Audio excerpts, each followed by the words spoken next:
শুকরিয়া আদায় করি মালিক, এমন বড় নিয়ামত তুমি আমারে দিছো। আমার দুইটা চক্ষু আছে, দুইটা হাত আছে, এই কারণে মানুষ আমারে বড় সম্মান করে, বড় ইজ্জত করে।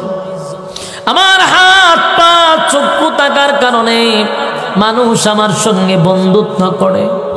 আমাকে নিয়ে মানুষ কফি খায়, আমার নিয়ে মানুষ সেলফি তুলে। কেন রে? আমার মধ্যে আল্লাহর নিয়ামত আছে, এই জন্য মানুষ আমার মহব্বত করে, ভালোবাসে। যারা হাত নাই পা নাই, কোনো ভিক্ষুকরে নিয়ে মানুষ সেলফি তুলে না, কোনো ভিক্ষুকরে মানুষ কফি খাওয়ায় না, বন্ধুত্ব করে না।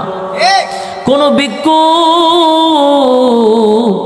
ভালো বাড়িতে বিয়া শাদিও করতে পারে না, কারণ তার মধ্যে আল্লাহর সেই নিয়ামত নাই যেই নিয়ামত আমার মধ্যে আছে। শুকরিয়া আদায় যদি করো, তাহলে তুমি বুঝতে পারবা কি পরিমাণ নিয়ামত আল্লাহ আমারে দিছে।